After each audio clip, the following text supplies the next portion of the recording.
Marin Mac.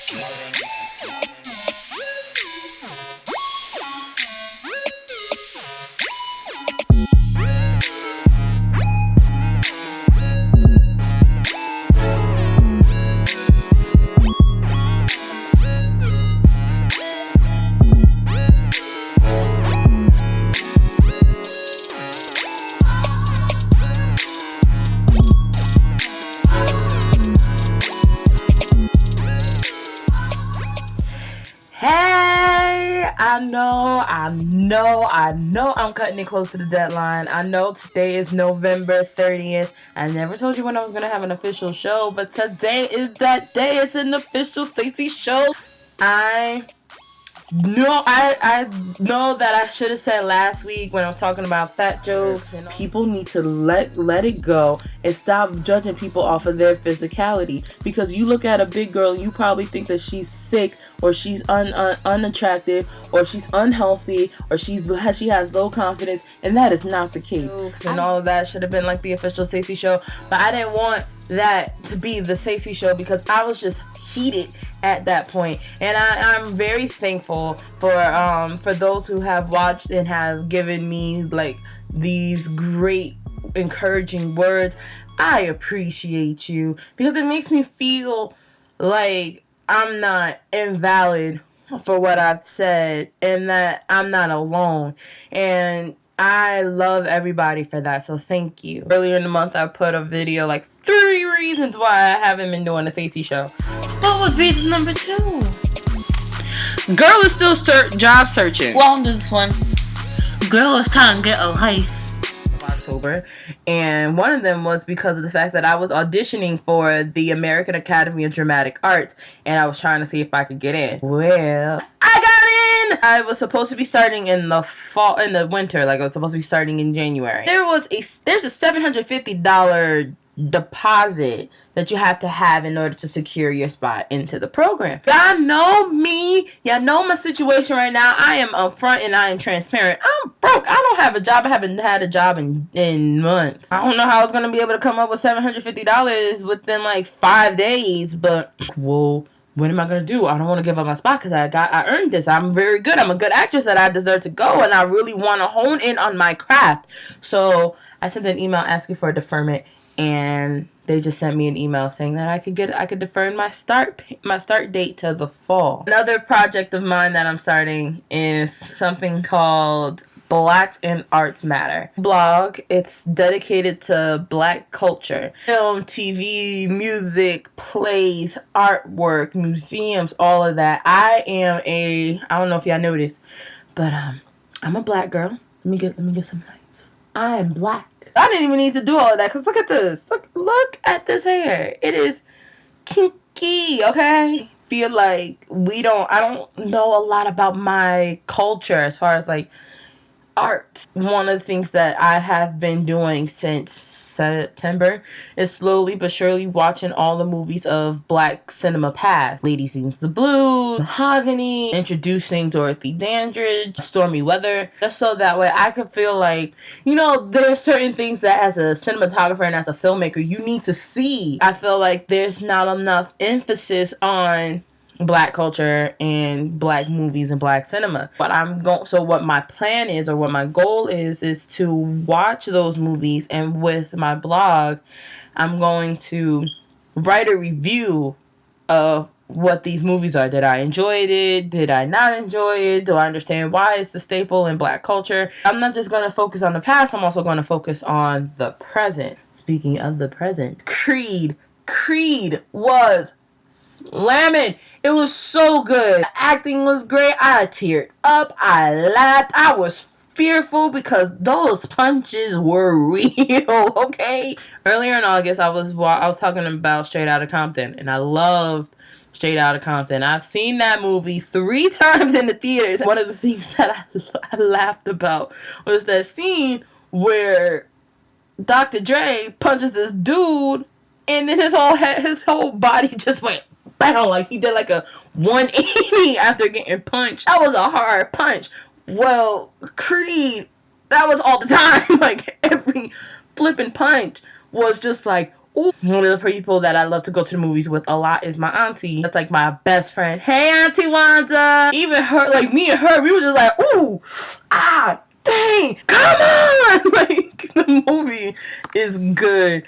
But shout out to Michael B. Jordan, Sylvester Stallone, and Teresa Thompson. I've been watching her for a while. She was the original niece to Chief Weber in Grey's Anatomy. Watched Dear White People last year. Dear White People is a good movie. It's very funny. I didn't like the ending. I like Teresa Thompson.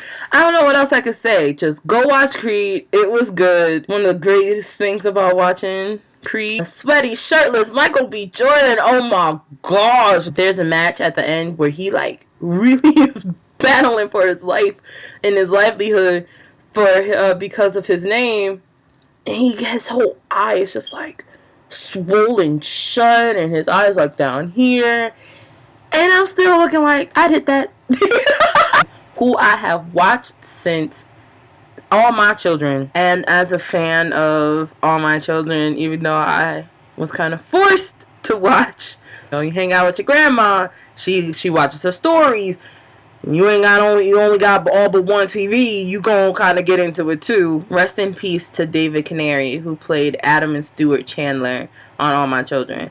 Last thing I want to talk about. This month had quite a few award shows. The AMAs, CMAs, Soul Train. Why do they all rhyme? I don't know why November was like the secondary award season. Like specifically like the AMAs, which is the Billboards, the CMA, which is for country music, and the Soul Train, which is for black people. Didn't watch all of them. I watched highlights, and the only highlight that I watched of the CMAs, honestly, was Justin Timberlake and Chris Stapleton, I think that's his name. I know I probably screwed that up. I loved Drink You Away. That was my favorite song off of the second album, 2020 Experience. Chris Stapleton, to sing that was, oh my goodness, I love his husky voice. Everybody talks about whiskey being like this husky taste, and it sounds like his voice was like whiskey. I don't know. I'm not a drinker. Don't judge me. The AMAs was cool. J-Lo did her thing. Everybody get off of Nicki Minaj because she was probably in the middle of a conversation and the camera cut to her. So get off of her junk. She probably wasn't throwing shade at J-Lo. Shout out to J-Lo though, because the original booty of the 90s was definitely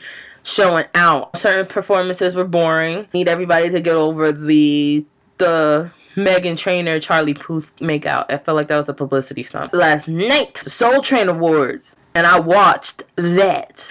I love R&B music. I am a singer at heart. I will always love music and singing, even though I'm into like film and TV and making movies. I'm always a singer at heart, and last night was so good. The performances were everything. The only one that I'm kind of like, what the hell for was Jeremiah.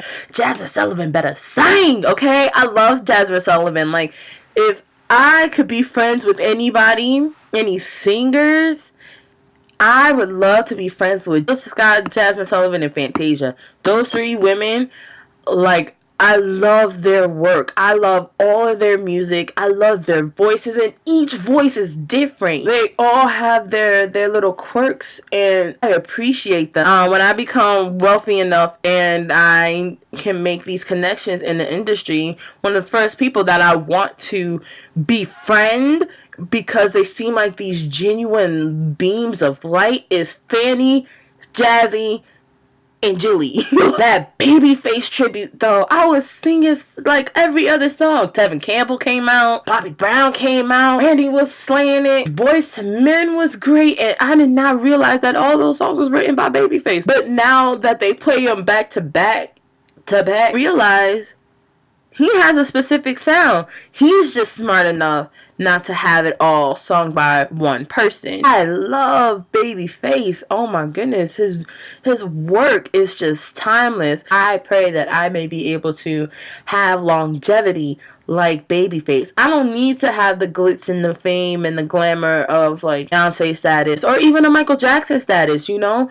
Like, I love music and I just love doing artistic things, and if there's any way that I can do artistic things, then I'll just do it. If I can have the longevity of Michael Jackson and Babyface, without all of the crazy paparazzi and all the scrutiny that Michaels went through, then I would be happy. If I were to really try to do this whole singing career, I'm not gonna lie, I am considering.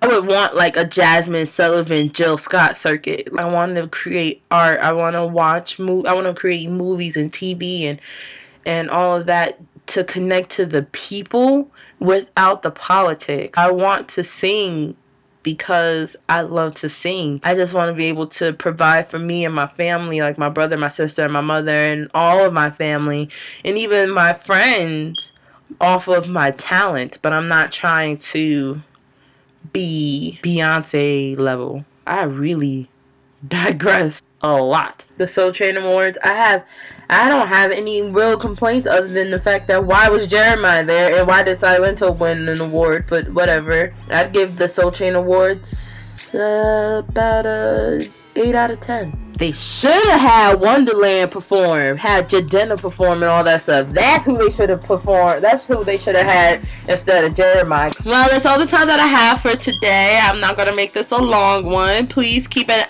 eye out for hashtag Blacks in Arts Matter. That's my new blog about Black culture in the past, present, and future. And until next time, this is...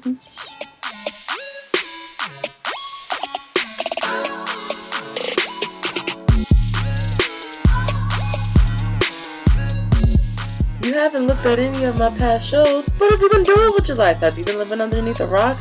I need you to go to my page right now and look at all the past Seysii shows, and I promise you will be entertained.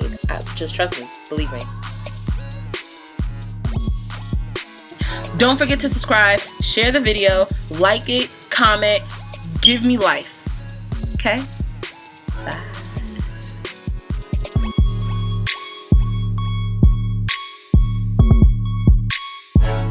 Subscribe to me tonight.